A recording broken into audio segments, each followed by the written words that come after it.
To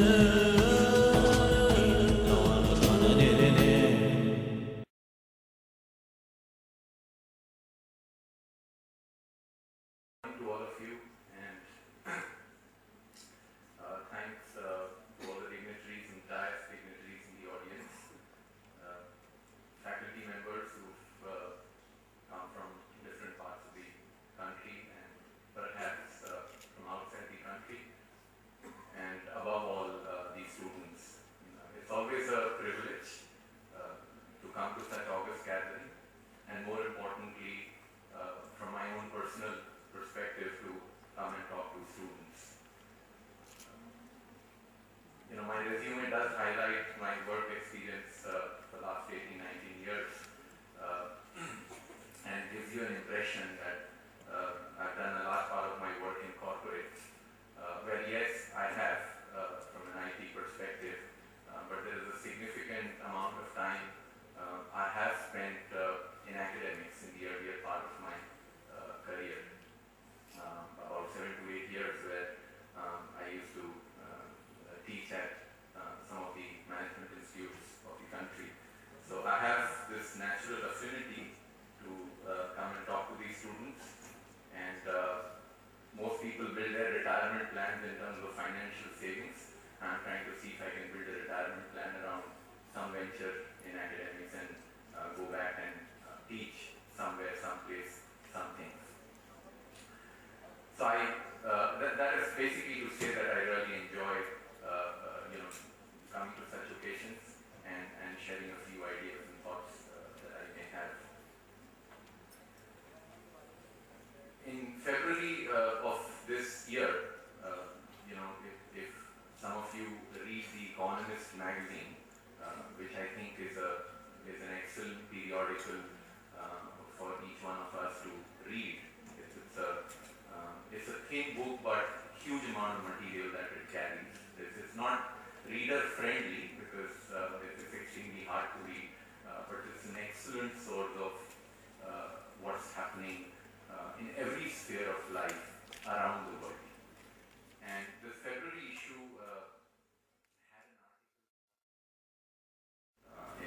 through plant and machinery, whereas here we are trying to print an item or an object which is custom made very fast and right in the premises. Unless you're talking about aircraft spare parts or aircraft component printing, which obviously requires much bigger and costlier facility, you can actually do many of these things, and there are organizations which are exploring. It may not be fully commercial at this point in time, but is surely being looked upon as 3D printing, is being looked upon as something which is likely to transform the world, the manufacturing world. I gave you this example not because I'm a technology person. I'm actually not. I'm a BCom honors and an MBA finance, currently doing a marketing job. But just to give you an insight into the fact that while technology is an area where most innovations or inventions happen, I wanted to also talk about various other areas, in fact all spheres of life where innovations happen.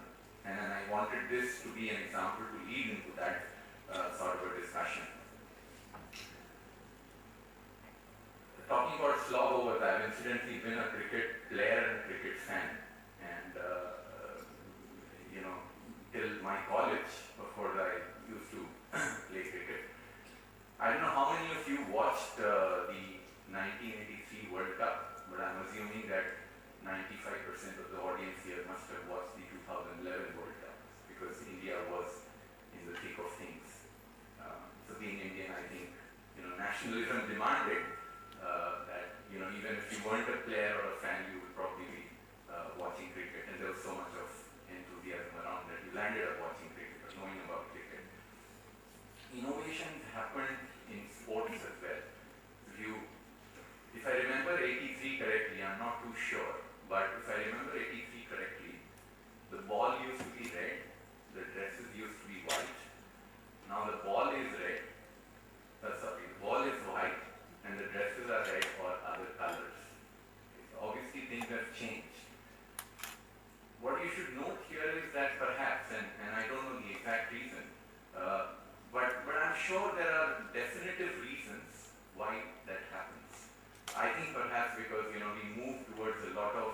day-night match situations vis-a-vis, the earlier day matches situation where it was perceived that the visibility of white ball is better and the visibility of bright colors on sportsmen is superior than white when you are doing day-night matches. So perhaps one of the reasons why that changed. We moved from 50 over matches to 2020 and the IPLs and so on. And enormous amount of innovation actually, if you see, and it is not just about addressing the ball, it's about the rules, the policies, the procedures, the kinds of grounds where they are played, etc., etc. So to my mind, that's also a very, very important innovation which has happened. So when you move from the world of technology where there is 3D printing, you move to the world of sports, there is a lot of innovation which happened. Move to the area of finance and economics. There is a tremendous amount of innovation which happened. And again, there is a deep-rooted cause why such innovations happen. Go back to 2008 when the economic recession hit the world. The biggest country or the most developed country still hasn't come out of that economic recession, the United States. But the kind of innovation which it prompted with economies, with organizations, and with individuals was tremendous. This whole stimulus package coming from government trying to save some of the largest companies in the world was something which we wouldn't have imagined. And it worked. There is a lot of criticism around stimulus package that did. And I would think that it's a big problem that you are encountered with, for which you need to find solution in an innovative way, in a different manner, in a unique fashion, which otherwise has not happened in earlier times. And this is where you come together and do this.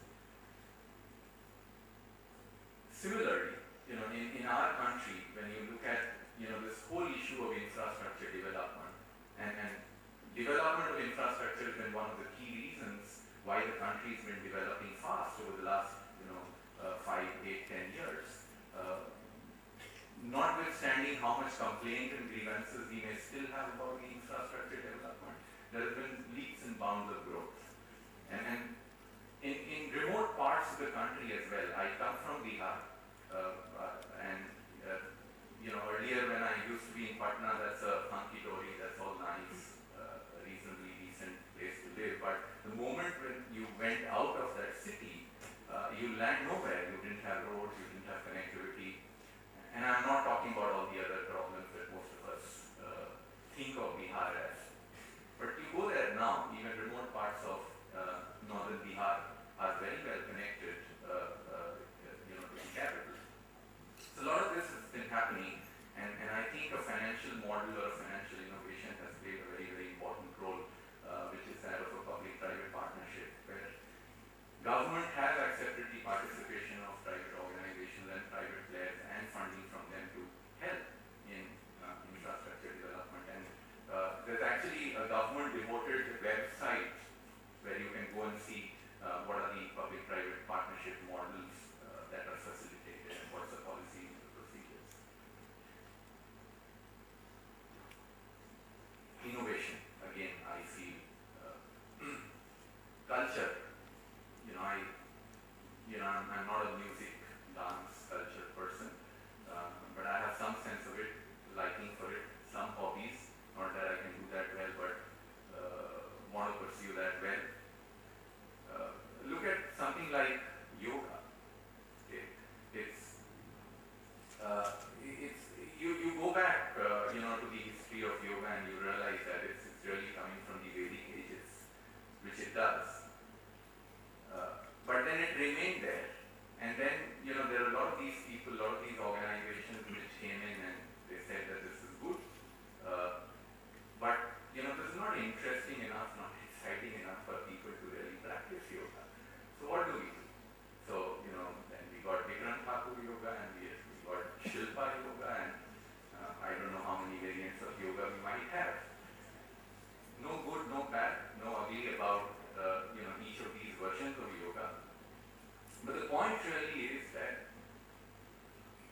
people see an issue, people see a problem, people want to do something, they think about it differently, and they try and come out with something, they do something and create a model out of it, and create a commercial activity out of it, create a business out of it.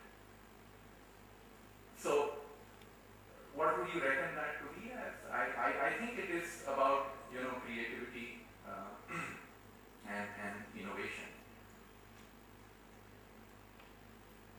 So, any field that you go to, and there are political innovations which are happening, and if you think of UID, RTE, RTI, the Lokpal bill, the way the whole political issues are likely to get managed in the coming times is going to transform, is going to change.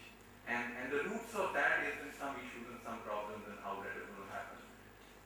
Point is, you go to any field, you are in any field, finance, economics, culture, sports, technology, whatever field you are in, you can find number of examples of innovation and creativity. Coming back to my own field, to which I belong, I am a marketeer right now with Microsoft. So the perception, rightly or wrongly, is that I am the expert on ICT, I am the expert on cloud technology, and so on and so forth. I don't know whether to be modest or claim my expertise, but probably my skills will lie somewhere in between. But since that expectation exists, let me just point out two examples from this field in which I currently work. In the area of marketing, and I think one of the earlier speakers, I think Johan pointed out that earlier, is about digital marketing. Is a huge amount of innovation. Companies, while they continue to use different engines and different mediums like out-of-home, print, digital in terms of their own native websites, etc., for marketing their organization and marketing their products, there's been a huge shift in terms of how they are using digital marketing. They are using some of the very popular engines like the Facebook, the Twitter, and a couple of other such engines to market their products and their programs today. If you're not doing that, then obviously you are losing a huge social community which is out there. The kind of outreach that you can create with that kind of a mechanism is tremendous. Now that is something that we all know, all companies are practicing. But there are organizations which have gone beyond that. I would strongly recommend you to go to the website and see something called Eye on Earth.